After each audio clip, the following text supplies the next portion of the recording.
नमस्कार, स्वागत है आपका के न्यूज में। मैं हूं आपके साथ विशाल पंडित। आप देख रहे हैं हमारा खास कार्यक्रम जनहित। और जनहित में आज हम बात करेंगे ब्यौरा नहीं तो वेतन नहीं।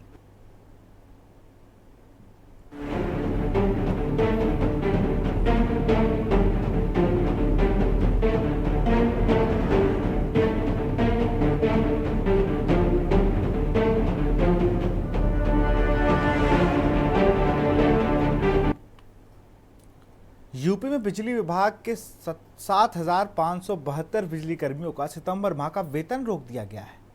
इन कर्मचारियों ने अभी तक अपनी आय का ब्यौरा नहीं दिया है। सरकार एक बार पहले यह मियाद बढ़ा चुकी है। पावर कॉरपोरेशन और विद्युत वितरण नियमों में कार्यरत 7,572 अभियंताओं और अन्य कर्मियों ने अपने चल अचल संपत्ति का ब्यौरा नहीं दिया है।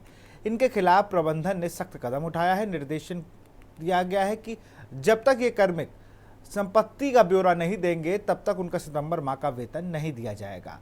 पावर कॉरपोरेशन व विद्युत वितरण निगमों में कार्यरत अभियंता चल अचल संपत्ति का ब्यौरा देने से कतराते रहते हैं। उनका डर रहता है कहीं संपत्ति का ब्यौरा सही से दे दिया तो उनके खिलाफ आय से अधिक संपत्ति की जांच शुरू हो सकती है। ऐसे में वो विभागीय निर्देशों के बाद भी ब्यौरा देने में आनाकानी करते हैं। यही वजह है कि संपत्ति का ब्यौरा देने के लिए कॉरपोरेशन प्रबंधन ने 19 जनवरी को ही निर्देशित किया था। साफ कहा था कि सभी अभियंता और अन्य कार्मिक 15 अगस्त तक अपनी संपत्ति का ब्यौरा निगमों को ईआरपी पोर्टल पर अपलोड कर दें। इसके बाद भी 7,572 कार्मिकों ने संपत्ति का ब्यौरा नहीं दिया। ऐसे में कॉरपोरेशन प्रबंधन ने सख्त कदम उठाया। सभी विद्युत वितरण निगमों के प्रबंध निदेशकों और निदेशक कार्मिक को निर्देश दिया है कि ब्यौरा नहीं देने वाले सितंबर माह का वेतन रोक दिया जाए। संबंधित कार्मिक जब तक चल अचल संपत्ति का ब्यौरा नहीं देंगे तब तक उनका वेतन जारी नहीं किया जाएगा। निगमवार ब्यौरा नहीं देने वाले क्रमिक मध्यांचल विद्युत वितरण निगम में 3,033 हैं। पूर्वांचल विद्युत वितरण निगम में 1,674, पश्चिमांचल विद्युत वितरण निगम में 1,669, दक्षिणांचल विद्युत वितरण निगम में 981, पावर कॉरपोरेशन मुख्यालय में 170 और कानपुर इलेक्ट्रिसिटी सप्लाई कंपनी में 45। तो सबसे कम जो लोग हैं वो कानपुर में हैं, फिर पावर कॉरपोरेशन मुख्यालय में है। अगर दक्षिणांचल की बात की जाए तो वहाँ 981, सबसे ज़्यादा मध्यांचल पे हैं। तो ये वो कर्मचारी हैं जिन्होंने अभी तक ब्यौरा ही नहीं दिया है। वैसे ये जब किया गया, मियाद बढ़ाई गई, लोगों में बहुत ज़्यादा उसको लेकर परेशानी थी। जो सरकारी विभाग के लोग थे उन्हें ये लग रहा था कि कहीं ना कहीं ये ऐसा ना हो जाए कि हमारी जो अन्य आउटसोर्सिंग कमाई है उसका भेद खुल जाए। इसी पर चर्चा करेंगे। हमारे साथ एक खास मेहमानों का पैनल भी जुड़ेगा। उसमें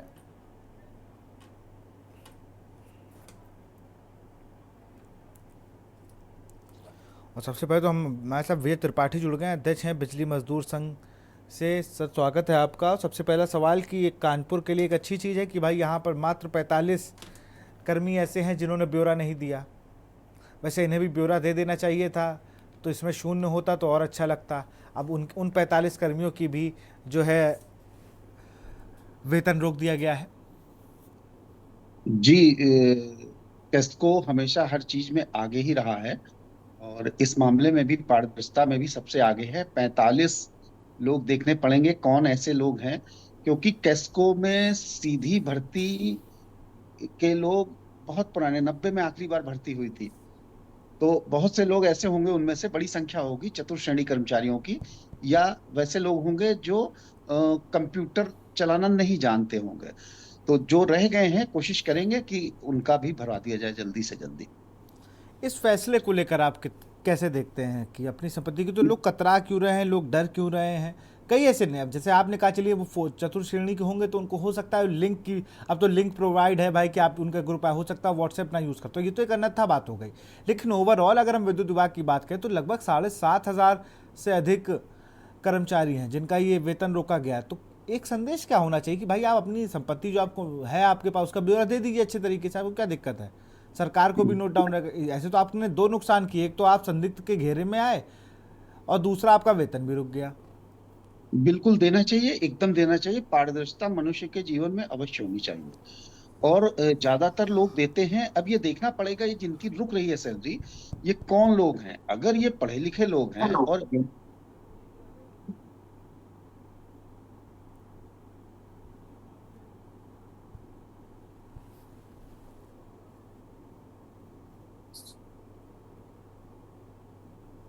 आपकी आवाज़ शायद हम तक नहीं आ पाई है विजय जी, अगर अपनी हाँ, बात को अगर आप पूरा कर दें। आवाज आ रही। हाँ, अब आ रही है, अपनी बात को पूरा करें। हाँ, हाँ, मेरा ये कहना है कि पारदर्शिता तो मनुष्य के जीवन में होनी ही चाहिए। हर कर्मचारी को अपना विवरण देना चाहिए। और ज्यादातर लोगों ने दिया। मैं जिस कंपनी में काम करता हूँ वहां तो मैक्सिमम लोगों ने दे दिया, खाली 45 लोग रह गए। खैर, अब ये देखना पड़ेगा जो 7,000 पूरे उत्तर प्रदेश में कर्मचारी रह गए हैं उसमें से किस तरह के लोग हैं। है क्या चतुर श्रेणी कर्मचारी को एक्सेस नहीं है, वो अपना संपत्ति का ब्यौरा ईआरपी पे अपलोड खुद नहीं कर सकता। उसको उसके ऊपर का अधिकारी जो डीलिंग क्लर्क है या डीडीओ है, ये उसको करते हैं। तो इसमें ये देखना पड़ेगा कौन कहाँ पे है। और वैसे तो करना चाहिए और ज्यादातर लोगों ने किया है। चलिए, हमारे साथ अरुण अवस्थी जी जुड़ गए हैं, इनको एडिटर है हमारे। सर स्वागत है आपका भी। अफजल मलिक जी हैं बीजेपी प्रवक्ता, आपका भी स्वागत है सबसे पहले तो मैं। और हमारे साथ मोहम्मद साजिद भी जुड़ चुके हैं, सपा के प्रवक्ता, आपका भी स्वागत है बहुत बहुत। सबसे पहले तो अफजल जी, आपकी सरकार ने एक फैसला लेके आई कि भाई सब लोग जितने भी सरकारी कर्मचारी हैं राज्य के, वो सब अपना ब्यौरा दें संपत्ति का, वरना वेतन रोक दिया जाएगा। तो जिन्होंने नहीं दिया, मियाद बढ़ाने के बाद भी, वो विद्युत विभाग के ही 7,500 कर्मचारी थे जिनका वेतन रोक दिया गया है।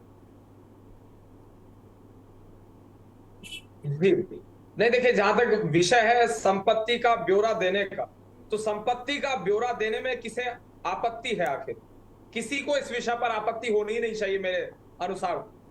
और जहां तक बात है संपत्ति का ब्यौरा देने की, मैं अपनी संपत्ति का ब्यौरा देने के लिए तैयार हूं, जनता अपनी संपत्ति का ब्यौरा देने के लिए तैयार है। तो अगर कर्मचारी संपत्ति का ब्यौरा दे देते हैं तो इसमें आखिर क्या तकलीफ है? इस विषय पर चर्चा होनी चाहिए। और चर्चा इस विषय पर होनी चाहिए, एक तरफ बात की जाती है भ्रष्टाचार मुक्त भारत के निर्माण की, जिस प्रकार से सरकार के द्वारा निरंतर प्रयास किया जा रहा है, और निश्चित रूप से सरकार ने सफलता इस विषय पर हासिल की है। केंद्र सरकार ने भी और राज्य सरकार ने भी, जहां जहां जिन जिन राज्यों में भारतीय जनता पार्टी की सरकारें हैं, तो भारतीय जनता पार्टी उस उद्देश्य के साथ निरंतर कार्य कर रही है कि भ्रष्टाचार मुक्त भारत का निर्माण तत्काल प्रभाव से हो। तो उस दिशा में एक प्रकार से एक कदम है, सराहनीय कदम है, इसका स्वागत किया जाना चाहिए, स्वागत योग्य कदम है, और जनता इसका स्वागत कर रही है। लेकिन किन लोगों को आखिर तकलीफ है, यह भी देखा जाना चाहिए, और तकलीफ क्यों है, किस कारण से है। हाँ, ये तो बिल्कुल पता लगाना पड़ेगा, क्योंकि बिजली विभाग एक ऐसा विभाग है जो 24 घंटे में 48 बार चर्चा में आता है। अरुण अवस्थी जी इस चीज़ को बहुत बेहतरीन तरीके से बता सकते हैं, क्योंकि बिजली विभाग एक वो विभाग है जहाँ पर आपको उसकी ज़रूरत हमेशा पड़ती रहती है, हमें भी ज़रूरत पड़ती रहती है।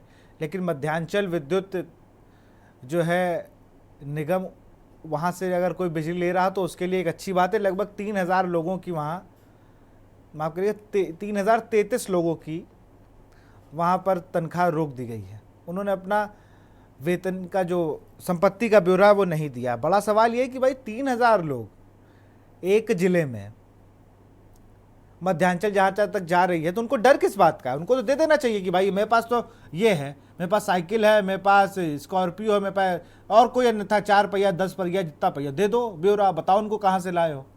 अब डर रहे हो तो आप संदिग्ध हो, इसका मतलब कि आपने चोरी की है, आप घबरा रहे हो, अब आप भाग रहे हो, क्योंकि बाबा का एक्शन तो इस तरीके का है कि आप उसको समझ ही नहीं सकते। एक झटके में 7,500 लोगों को रोक दी तनख्वाह। अब आप बताते रहिए अरुण जी। विशाल, बहुत अच्छा है कि आज एक सबसे बड़ी समस्या है, बहुत समय से भ्रष्टाचार पे बात हो रही थी। मुझे लगता है कि योगी सरकार के द्वारा जीरो टॉलरेंस की जब बात की जाती थी तो बहुत सारे लोग उसके विरोध में खड़े होते थे। अरे कहाँ जीरो टॉलरेंस है, भ्रष्टाचार बहुत है। लेकिन निश्चित रूप से जो ये संपत्ति की घोषणा करने का जो आदेश है, वो आदेश उन अधिकारियों, उन कर्मचारियों के लिए एक बड़ी तरीके से बड़ी चाबुक है जो भ्रष्टाचार में लिप्त थे। और निश्चित रूप से केवल बिजली विभाग में लगभग 7,000 से अधिक संख्या है जो निकल के सामने आ चुकी है कि इतने लोगों का वेतन रोक दिया गया है।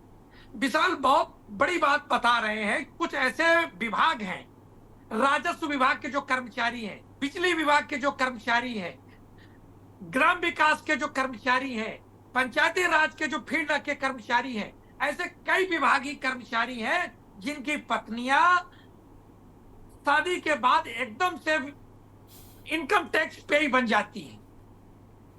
पहले नहीं होती हैं, लेकिन जैसे ही शादी होती है 2-3 महीने में इनकम टैक्स रिटर्न दाखिल करने लगती है। तो इस तरीके से इन विभागों में बहुत सारे प्रकरण मिलेंगे।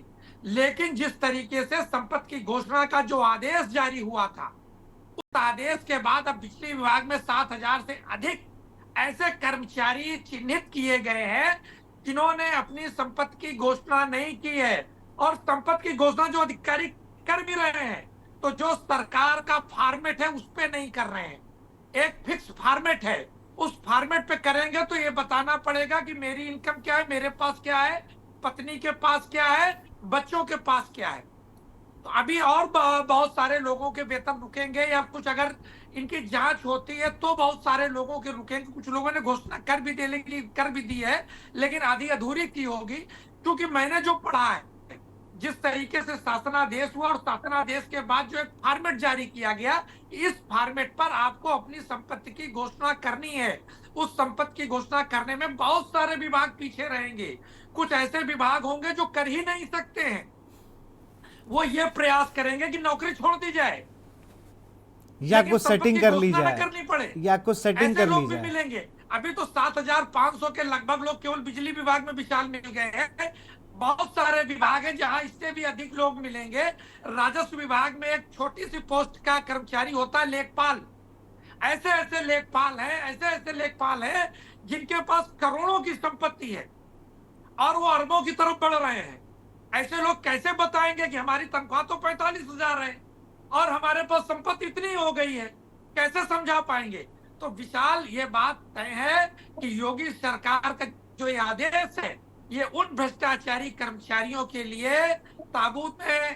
उनके ताबूत में कील ठोकने वाला होगा, क्योंकि उनके पास कोई भी जवाब नहीं होगा क्या बता करके किस तरीके से वो अपनी संपत्ति की घोषणा करें।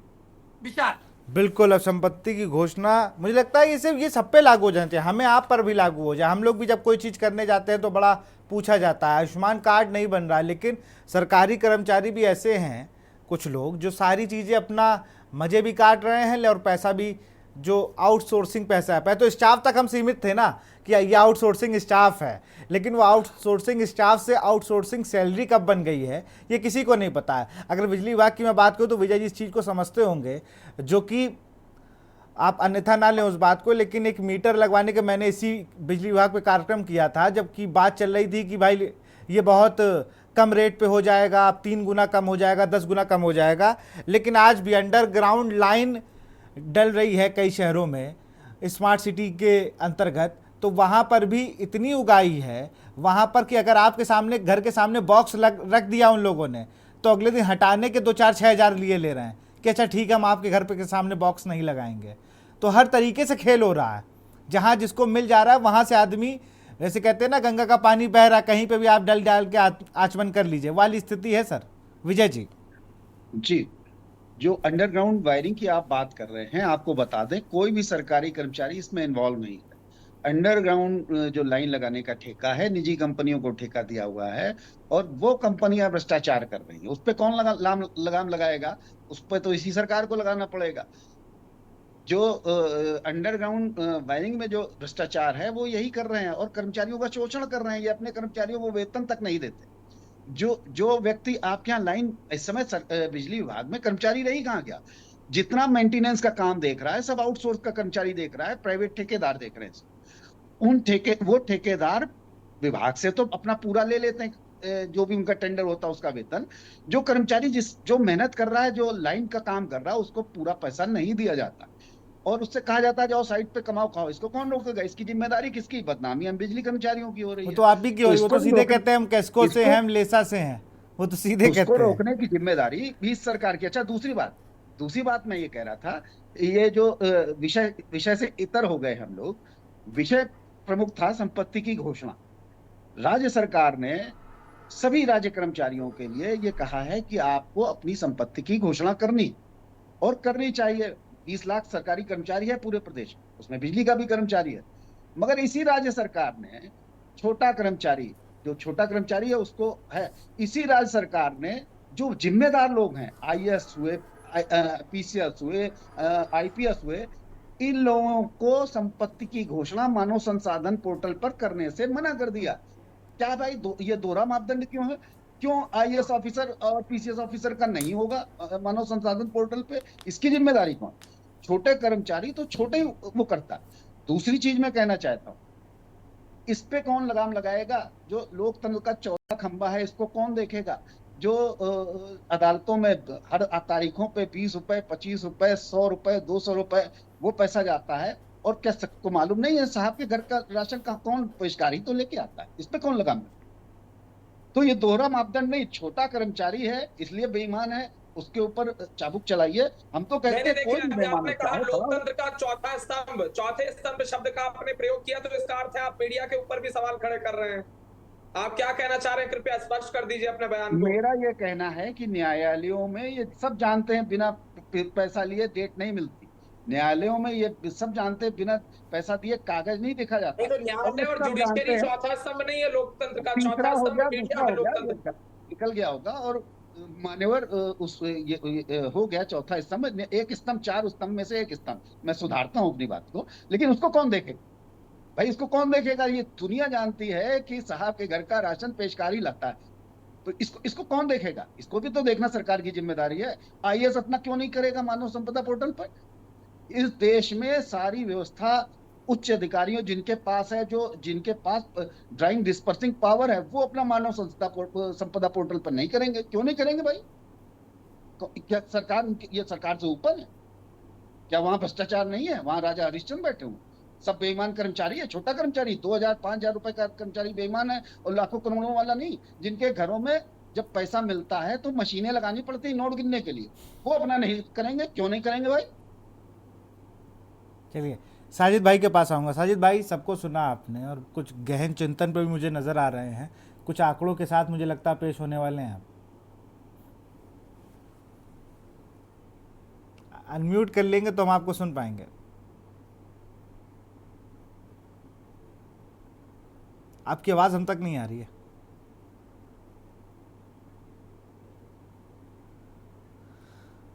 साजिद भाई, हम आपको सुन नहीं पा रहे हैं।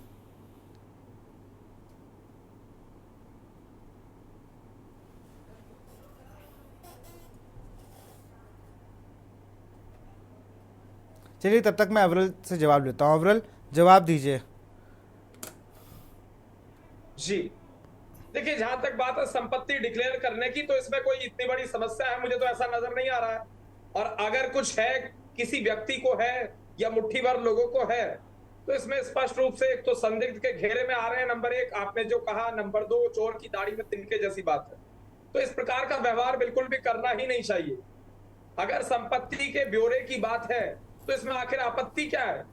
किसी गरीब व्यक्ति के यहां जाओ, किसी गांव में चले जाइए और उससे पूछिए कि उसकी कितनी संपत्ति है गरीब व्यक्ति की, वो तत्काल अपनी संपत्ति बता देगा। उसको पूरा अनुमान नहीं होगा तो बता देगा कि इतने टेलीविजन उसके घर में है, इतने फ्रिज उसके घर में है, या जो भी है अपने तरीके से, इतनी उसकी संपत्ति है, इतना उसका प्लॉट है, इतनी मोटरसाइकिल है, बता देगा वो। उसमें क्या समस्या है? अगर कोई व्यक्ति नहीं बताना चाहता है तो एक बड़ा क्वेश्चन मार्क है। इस बात को भी देखा जाना चाहिए और इस बात के ऊपर गंभीरता से विचार होना चाहिए कि आखिर अगर उनकी ज्यादा संपत्ति है, इस डर से वो संपत्ति अपनी डिक्लेयर नहीं कर रहे हैं, तो ये ज्यादा संपत्ति कहां से आई, किसके पैसे से आई? क्या ये जनता का पैसा है? क्या ये जनता के पैसे को लूटकर अपने घरों को भरने का कार्य इन लोगों के द्वारा किया गया है? इस विषय पर भी गंभीरता से विचार होना आवश्यक है। केवल सरकार के ऊपर दोषारोपण कर देना या सरकार को दोषी ठहरा देना, सरकार का इसमें कहां से कोई दोष है? सरकार का इसमें कोई किसी प्रकार से दोष है ही नहीं। ये जो भी कार्य है ये जनता के हित में है, ट्रांसपेरेंसी के हित में है। ट्रांसपेरेंसी बिल्कुल होनी चाहिए और हम ट्रांसपेरेंसी की बात करते हैं। जितने भी जनप्रतिनिधि हैं, कोई विधायक का चुनाव लड़ने के लिए जाएगा, सांसद का चुनाव लड़ने के लिए जाएगा, चाहे विधानसभा चुनाव हो, विधान परिषद हो, लोकसभा चुनाव हो, राज्यसभा का हो, तो अपनी संपत्ति नेता भी डिक्लेयर करते हैं। इसमें आखिर आपत्ति अरे क्या वो है? वो जो डिक्लेयर करते हैं ना, अगर अगर वो जो डिक्लेयर करते हैं, अगर वो सच हो अविरल भाई, ये तो आपको भी पता है। ये अब आपकी हंसी बता रही है कि जन्मों ये से तो कोई वो भी काम नहीं ना कर किया रहे हो। हैं, जन्मों से मैं बात कह रहा चाहती है तो हूँ। वो भी नहीं कर मैं रहे मैं हैं। एक बात बता रहा हूँ, मैं आपको बता रहा हूँ, कई जन्मों से किसी ने कोई काम ना किया हो, अगर ले दे गई एक बार विधानसभा टिकट मिल गई, तो टिकट मिलने के तीसरे दिन फॉर्च्यूनर आ जाएगी और कम से कम 2 लाख का फोन आ जाएगा हाथ में और 4 लड़के आ जाएंगे। जन्मों से काम ना किया हो किसी फील्ड में, सिर्फ ये बात की हो नेताजी के साथ फला जगह दौरा रहा, आज उनके साथ इस बैठक में हिस्सा लिया, जिनके अपने विकास के लाले हैं वो विकास की बैठकों में मिलते हैं। आप कह रहे हो कि नेताजी ब्यौरा देते हैं, अगर नेताजी का सही से ब्यौरा ले लिया जाए ना, तो आप दक्षिण में जाके देख लीजिए, पश्चिम में देख लीजिए, कहीं देख लीजिए, और आपकी हंसी बता रही है। मैंने कई नेताओं को बहुत करीब से देखा है कि जो साइकिल पे चलते थे, जैसे विधानसभा मिली तो उनकी रंग और शोहरत सब बदल गया। वो आजकल गनर और पीएसओ और 2-4-6 फोन वाले लोग रखते हैं, 8-8 गाड़ियों के काफिले की रील बनती है। तो सिर्फ कर्मचारियों पर नहीं है, जितना समाजवादी कर्मचारियों पार्टी पे के आप लोग तो फोकस कर रहे हैं ना, अगर उतना थोड़े नेता और आईएएस आईपीएस पे कर दे तो इस सरकार को कोई 10 साल के लिए और भूल जाइए आपकी कोई आएगा, अगर ये आप कर ले। लेकिन आप नहीं करेंगे ऐसा, थोड़ी दिक्कत है, मैं समझ रहा हूँ कि अविरल भाई पे पता चला मान लिया जाए ब्यौरा की 2-4 अभी नई गाड़ी एक आपने और ले ली हो तो उसमें परेशानी हो जाएगी। मैं जवाब लूंगा, लेकिन पहले साजिद भाई के पास चलूंगा। साजिद भाई आवाज़ आ रही है क्या आपको? साजिद जी, आप हमें सुन पा रहे हैं? जी मैं सुन पा रहा हूँ आपकी बात को। हाँ मेरी आवाज आई आपको हाँ, विशाल जी? आ रही है, आपकी आवाज़ आ रही है। मैं ये बोल रहा था कि यूपी सरकार पूरी तरीके से खुद भी भ्रष्टाचार में डूबी हुई है और इसीलिए कर्मचारी भी बेलगाम। यूपी में लगभग 8,34,000 कर्मचारी हैं जिनसे की संपत्ति का ब्यौरा मांगा गया था, लेकिन सिर्फ 42% कर्मचारियों ने ही लगभग 3.5 लाख कर्मचारियों ने संपत्ति का ब्यौरा दिया है। मगर बिजली विभाग के कर्मचारियों का वेतन रोक दिया गया है क्योंकि कहीं ना कहीं बिजली विभाग के कर्मचारियों से सरकार का टकराव काफी समय से चल रहा है। कई बड़े यूनियन के लीडर के खिलाफ कार्रवाई हो चुकी है और उसी परिप्रेक्ष्य में ये जो है वो वेतन रोकने का काम सरकार ने किया है। इससे पहले भी सरकार लगातार बिजली विभाग के कर्मचारियों के खिलाफ कार्रवाई कर रही है और इस बार भी जो है वो सबसे पहले बिजली विभाग के कर्मचारियों का वेतन रोका गया, जबकि पूरे प्रदेश में लगभग 8-8.5 लाख कर्मचारी हैं और उनमें से केवल 42% कर्मचारियों का संपत्ति का ब्यौरा आ पाया। और रही बात सरकार के भ्रष्टाचार की, तो यूपी में भ्रष्टाचार का ये आलम है कि हर दिन कोई ना कोई कर्मचारी पकड़ा जा रहा है और भारतीय जनता पार्टी के मंत्री हो या विधायक हो, वो खुद ये कहने लगे हैं कि यूपी में सबसे ज्यादा भ्रष्टाचार बढ़ा है। अभी एक दिन पहले ही आगरा कैंट के विधायक हैं धर्मेश जी, उनका कहना है कि आगरा कमिश्नरी जो है वो कमीशन रेट हो गई है जी। कमिश्नर रेट हो गया है।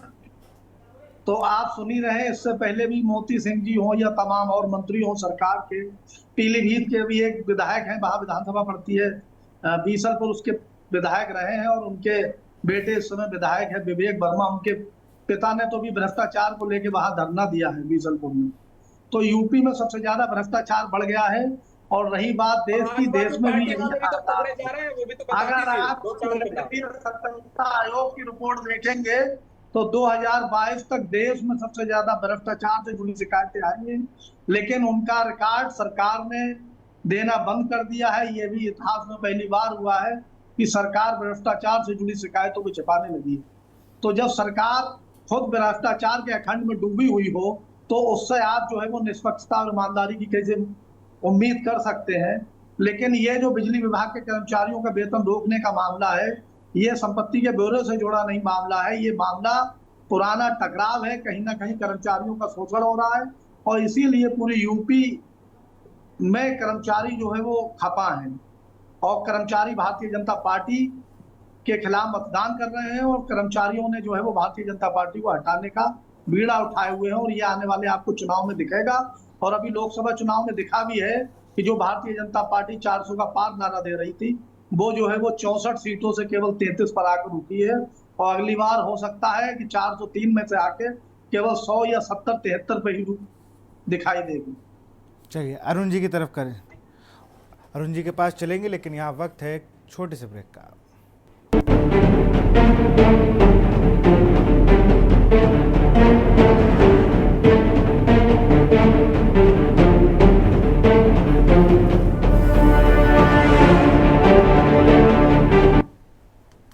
ब्रेक के बाद आपका स्वागत। सीधे रुक करते हैं हमारे इंपोरेटर अरुण अवस्थी जी हमारे साथ लगातार बने। अरुण जी, अगर बात की जाए तो दोनों पार्टियों को आपने सुन लिया, विजय जी की जो दिक्कत थी उन्होंने सुन लिया और मुझे भी आपने सुन लिया। अब आप बताइए कि ये सिर्फ विद्युत विभाग पर ही कार्रवाई क्यों? भाई और भी लोग हैं, उन पर भी कर लेते।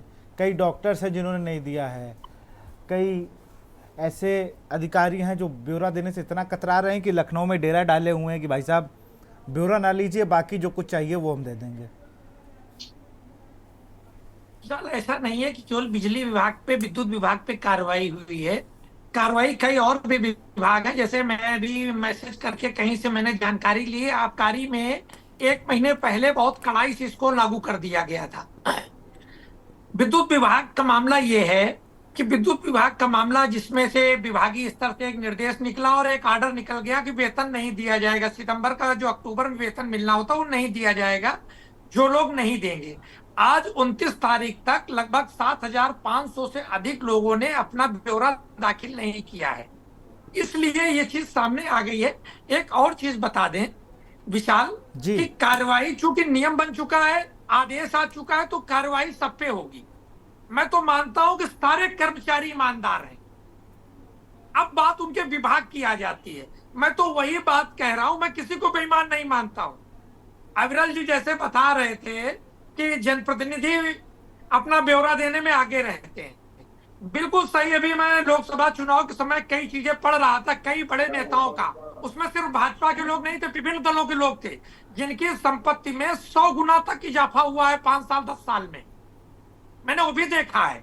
जनप्रतिनिधि तो समाज सेवा करने के लिए आते हैं, आखिर 100 गुना कौन सा काम करके उन्होंने इजाफा कर लिया? खैर, ये बिंदु आज का नहीं है, ये बिंदु आगे देख लेंगे।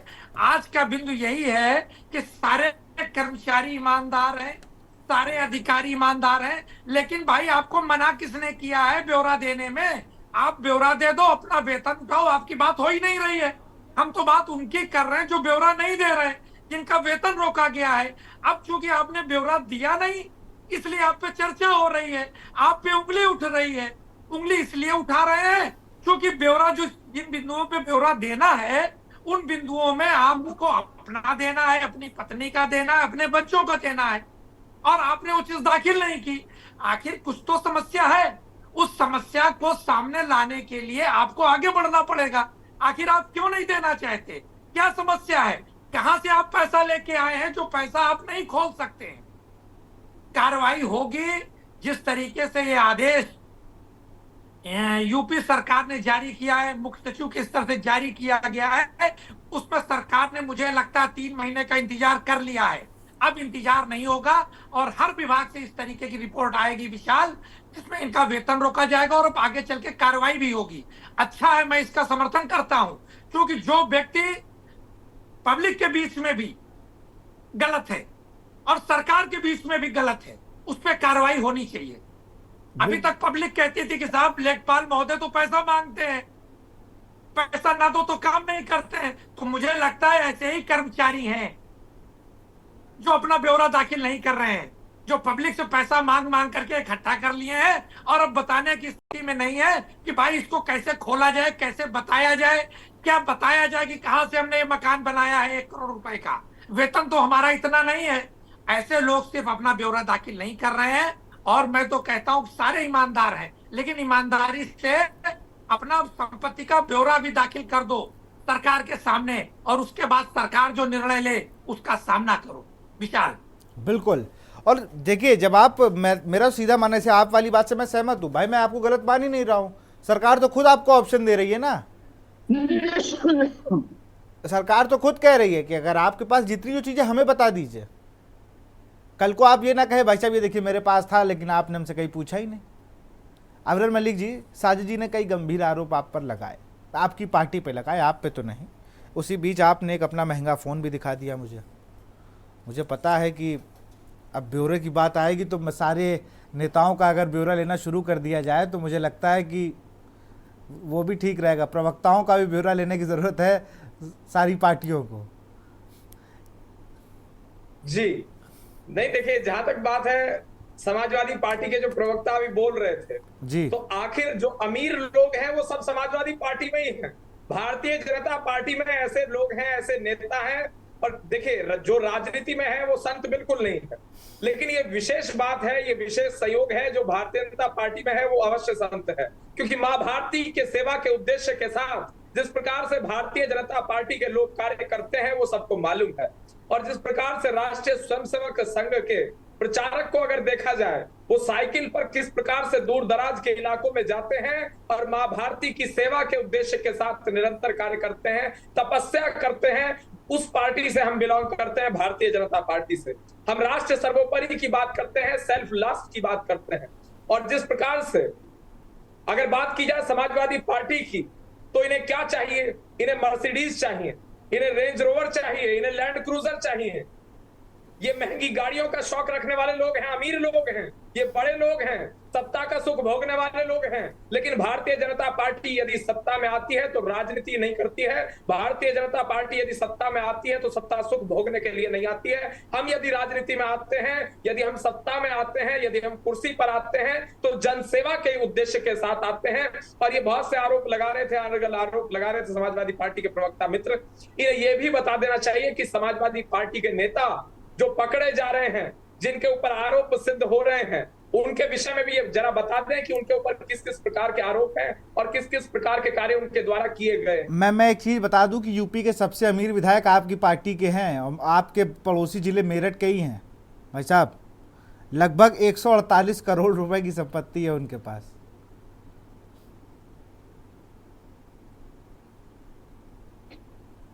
अभी मैंने चेक किया तो मैंने कहा बता दूं, आपसे परिचय भी होगा उनका। नहीं, संपत्ति किसी के पास कितनी भी हो सकती है, संपत्ति से कोई समस्या नहीं है। समस्या उससे है अगर इलीगल प्रॉपर्टी है, गलत तरीके से कब्जा किया हुआ है। ये जो कर्मचारी हैं, इनके पास अगर ज्यादा संपत्ति है, अगर 500 करोड़ की भी है और वो पुरानी संपत्ति है, तो उसको कोई हाथ नहीं लगा रहा है। वो लीगल संपत्ति है तो उसको कोई हाथ नहीं लगा रहा है। और अगर वो उसके बाद बता देते हैं कि किस प्रकार से वो संपत्ति उन्होंने अर्जित की है, इसमें कोई समस्या नहीं है, वो बता दें। अगर उनके पास 5 किलो सोना है, उनके घर में सोना रखा हुआ है, तो बता दें किस किस प्रकार से उन्होंने वो सोना अर्जित किया, उसकी जो पर्चियां हैं वो दिखा दें, कहां से खरीदा है, किस प्रकार से खरीदा है। तो ये वो सबूत दें, सबूत के आधार पर वो बताएं, इसमें कोई समस्या नहीं। लेकिन अगर उनके पास सबूत नहीं है, वो किसी प्रकार से भ्रष्टाचार का पैसा है, तो उसके ऊपर कार्रवाई होना तय है, निश्चित है। और जिस प्रकार से अगर बात की जाए कांग्रेस पार्टी की, तो कांग्रेस पार्टी में ऐसे महत्तम नेता शामिल हैं, फॉर एग्जाम्पल धीरज साहू, जिनके कमरों के अंदर से जिस प्रकार से नोटों की गड्डियां बरामद हुई, बिस्तर के नीचे से नोटों की गड्डियां बरामद हुई, और उसके साथ साथ नोटों की गड्डियां यदि बरामद हुई तो सूटकेस के अंदर से, और उसके साथ साथ जिस प्रकार से पूरे कमरे में नोट बिखरे हुए थे, मीडिया के कैमरों के माध्यम से जनता ने उन नोटों के दर्शन किए। चलिए विजय जी कुछ कहना चाह रहे हैं, मैं रोकूंगा अविरल आपको। विजय जी कुछ कहना चाह रहे हैं। जी विजय जी। मैं ये कह रहा था कि ये इस तरह से सपा और भाजपा की जंग हो गई है, मुद्दे से विषयांतर हो रहा है जो मुद्दा है। मेरा ये कहना है कि मैं जिस संगठन से जुड़ा हुआ हूँ भारतीय मजदूर संघ, उसके लिए राष्ट्रीय सर्वोपरि, और हम उसका पूर्ण समर्थन करते हैं। हर व्यक्ति को अपनी संपत्ति की घोषणा करनी चाहिए। और जो 7,000 बिजली कर्मचारियों का नहीं हुआ है, उसमें प्रमुख समस्या ये होगी, देखिएगा आप अगर देखेंगे तो ज्यादातर वो चतुर्श्रेणी कर्मचारी होंगे, क्योंकि हमारे यहाँ एक प्रोसेस है, ईआरपी पे देना होता है, और एक प्रोफार्मा दिया हुआ उत्तर प्रदेश पावर कॉर्पोरेशन ने कि वो ईआरपी पे ही उसको भर के ईआरपी पे अपलोड करना होता है। और ईआरपी पे चतुर्श्रेणी के कर्मचारियों को एक्सेस नहीं दिया, वो खुद नहीं कर सकते। जो लिपिक उनका वेतन बनाता है, जो उनका डीडीओ है, वो उसको अपलोड करता है। तो बड़ी संख्या उनकी निकलेगी जो इस तरह के लोग होंगे, और जो नहीं भरते हैं उनके ऊपर कार्रवाई होनी चाहिए। मेरा दूसरा कहना, जैसे हमारे समाजवादी पार्टी के प्रवक्ता कह रहे थे, हमारे समाजवादी पार्टी के प्रवक्ता कह रहे थे, हेलो जी आ रही है आवाज आपकी? आवाज आ रही भाई साहब? जी जी जी। हमारे समाजवादी पार्टी के प्रवक्ता कह रहे थे कि कर्मचारी बेईमान हो गया। तो ऐसा नहीं, अगर 20 लाख कर्मचारी है, कहीं किसी जिले में एक कर्मचारी भ्रष्टाचार करते हुए पकड़ा जाता है, उसका मतलब पूरा 20 लाख कर्मचारी बेईमान नहीं है। अगर यही पैमाना बना लिया जाए तो अभी नवाब सिंह यादव जी और वो पकड़े गए हैं बलात्कार के केस में, क्या पूरी समाजवादी पार्टी बलात्कारी होगी? तो हमारा ये कहने का मतलब नहीं है, परसेंटेज कम है, जैसे जितने समाज में लोग हैं उतना ही कर्मचारी में भी उतना ही परसेंटेज चीज में कहना हमने चाहता हूं। कर्मचारियों को बेईमान नहीं कहा, भ्रष्टाचार बढ़ने की बात कही, शायद आपने सुना नहीं पूरी बात। दूसरी मैंने भ्रष्टाचार बढ़ने की बात कही थी कि कर्मचारी जो है वो लगातार चलिए भ्रष्टाचार एक एक बढ़ रहा करके है बोलिए, और ना किसी को समझ में नहीं आएगा। भ्रष्टाचार नहीं था। दूसरी चीज मैं ये कह रहा था, हमारे भाजपा के प्रवक्ता भाई साहब कह रहे हैं कि बहुत ईमानदारी की बात कर रहे हैं। हिंदुस्तान के इतिहास में अगर किसी पार्टी का राष्ट्रीय अध्यक्ष पैसा लेते हुए पकड़ा गया तो भारतीय जनता पार्टी के राष्ट्रीय अध्यक्ष पकड़े गए थे। तो वो इस तरह की बात ना करें तो ज्यादा होगा। मेरा ये कहना है, मेरा प्रमुख ये कहना कि देखिए ठीक है, हर एक को अपनी संपत्ति की घोषणा करनी चाहिए और सरकार ने जो कदम उठाया है बहुत मैं उसका स्वागत करता हूं, लेकिन जिनके पास प्रमुख पावर है, आईएएस, पीसीएस, आईपीएस को क्यों उससे मुक्त कर दिया गया? 20 लाख कर्मचारियों में से आईएएस, पीसीएस जिनके पास पावर है, जो ये कर सकते हैं, और जिनके यहाँ जब पकड़ा जाता है तो रिजर्व बैंक और स्टेट बैंक से मशीनें मंगा के नोट गिनी जाती, उनको मुक्त क्यों किया गया? मेरा ये वो है। और मेरा ये कहना है, मैं समर्थन करता हूं कि हर व्यक्ति को अपनी संपत्ति की घोषणा करनी चाहिए। जी, मुद्दा ये है कि आईपीएस को क्यों छोड़ा गया। बिल्कुल, साजिद भाई कुछ कह रहे थे आप। मैं ये कह रहा था कि अभी हमारे भारतीय जनता पार्टी के प्रवक्ता महोदय बोल रहे थे, उनका कहना था कि साहब हम तो लाल हैं, कि ये माँ भारती के लाल है, कोई गंगा मैया का लाल है, लेकिन पूरी भारतीय जनता पार्टी जिसके लाल है उसके लिए कोई वर्क नहीं कर रहे हैं। काम हो रहा है सिर्फ अडानी अंबानी के लिए। आप बताइए मणिपुर में क्या देश के लाल नहीं रह रहे हैं? वहां का महिलाओं के साथ क्या हो रहा है? क्या पूरा हिंदुस्तान, पूरी दुनिया नहीं देख रही है? वहां लाल क्यों नहीं पहुंचे? वहां भारतीय जनता पार्टी को लोग क्यों नहीं पहुंचे? क्या कोरोना में जो नकली वैक्सीन थी वो लगवा दी गई लोगों के, लगातार लोगों के हार्ट अटैक से मौतों की संख्या बढ़ी है, तब कहां थे? 10 साल तक लोगों को आपने गलत दवाएं खिला दी और 24 घंटे आप काम करते हैं देश के लिए, जिन लोगों ने खाली है उनके लिए उसका रिएक्शन होने लगा है, तमाम उन्हें और बीमारियां होने लगी हैं, तो क्यों जांच नहीं हुई? आपके हाथ में बागडोर है देश की, तो आप देश के लोगों के लिए क्या कर रहे हैं? और भारतीय जनता पार्टी के मुंह से अच्छी नहीं बातें नहीं लगती कि भ्रष्टाचार के मामले में ये वही भारतीय जनता पार्टी है जो कि इलेक्टोरल बॉन्ड के माध्यम से जो गायत्री प्रजापति को अभी आपने छुड़वा दिया है, जमानत हो गई है, उनकी पत्नी ने अभी राज्यसभा में आपको वोट दिया है और वो अब आपके साथ हैं। अभी और एक विधायक थे जो मंच से रो रहे थे रायबरेली में, माननीय गृह मंत्री जी के मंच से, वो भी दुनिया ने देखा, वो अब आपके साथ हैं। तो अब वो वॉशिंग मशीन में आ चुके हैं, धुलने के बाद वो साफ हो गए हैं। शायद आपने अभी उनके बारे में पढ़ा नहीं है, वो तब तक भ्रष्टाचारी थे जब तक दूसरे दलों में थे।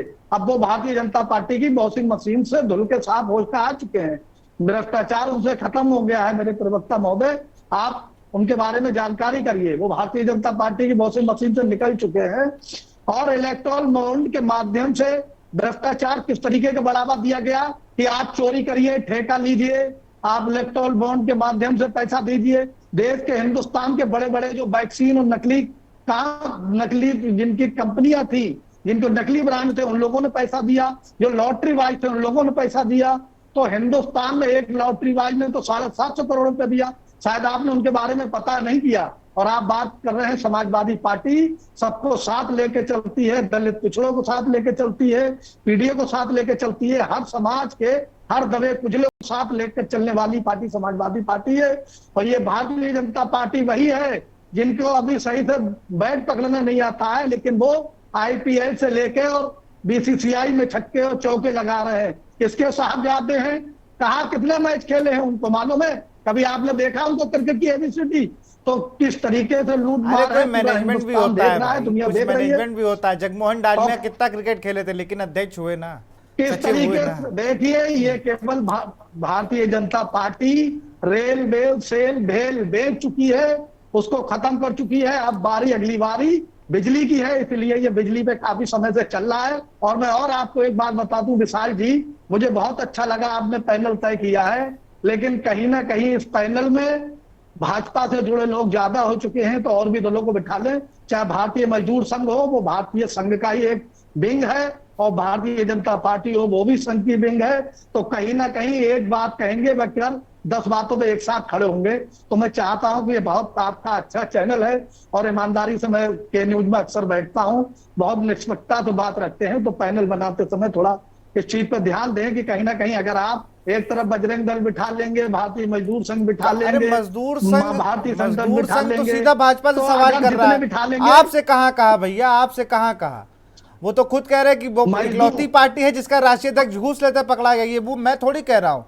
और कौन भाजपा से है यहाँ पे? ये एक मुद्दे पर नुरा कुश्ती हो सकती है, लेकिन तमाम मुद्दों पे एक है, क्योंकि उनका मेन संगठन है, वो सब उसी की निकली हुई विंग है। देखिए, आपकी इसलिए एक मैं थोड़ा मेंटालिटी है, आपको अरे जो है आप तो हम ये बता रहा हमें हूं। भी कह रहे हैं, हमारे चैनल के और इनपुट को भी आप सब भारतीय बता जनता देंगे क्या साजिद पार्टी, भाई? आप खुद भी अरे पत्रकार इन रहे हैं। लोगों को ये बताना चाहिए, ये उसके 10 आधार साल पर आप सेंट्रल लोग में चल हो रहे हैं। चुके, 7 साल यूपी में हो चुके, ये बताया इन्होंने विकास क्या किए हैं।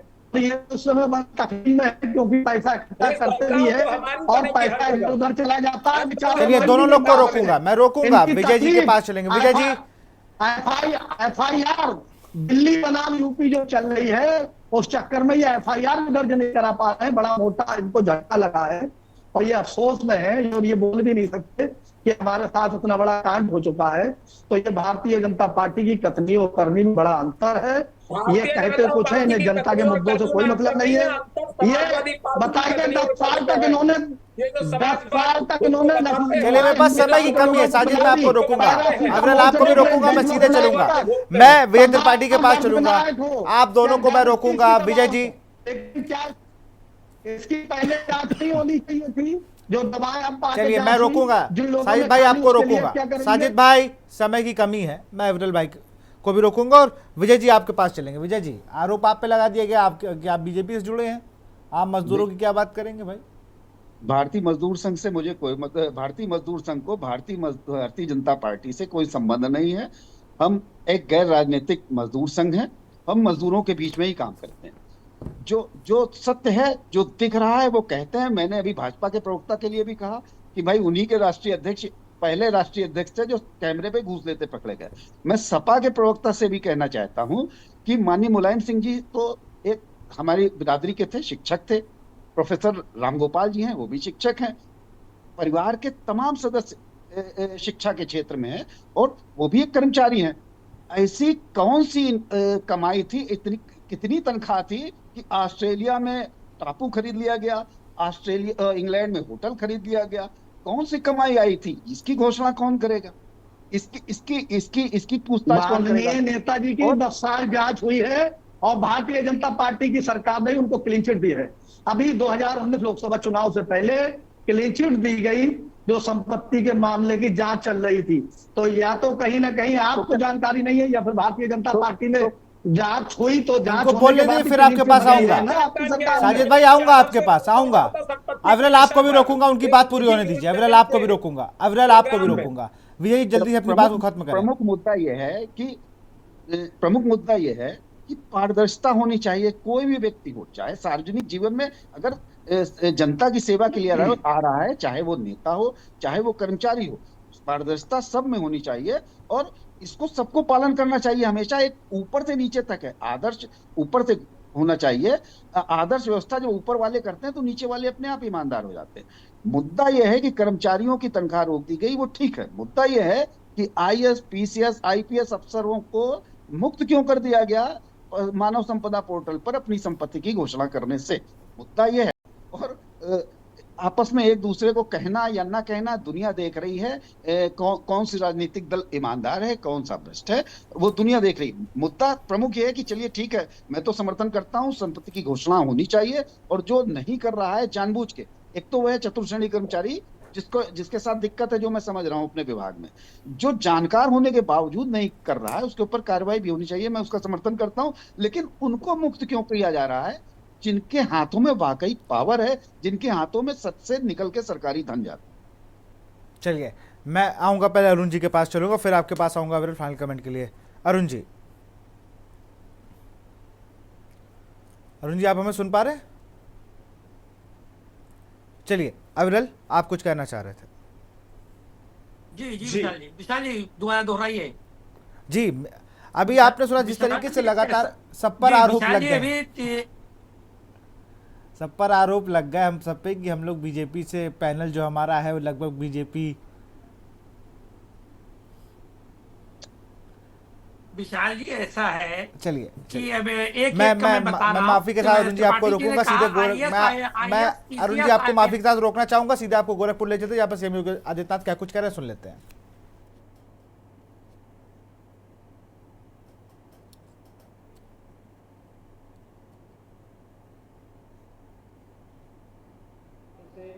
हम कल्याण के माध्यम से आज भी देख सकते हैं, उनके द्वारा जो साहित्य सृजन किया गया है उनके माध्यम से भी हम सबको देखने को मिलता है। और साहित्य साधना की एक लंबी श्रृंखला उन्होंने गीता प्रेस के माध्यम से दी।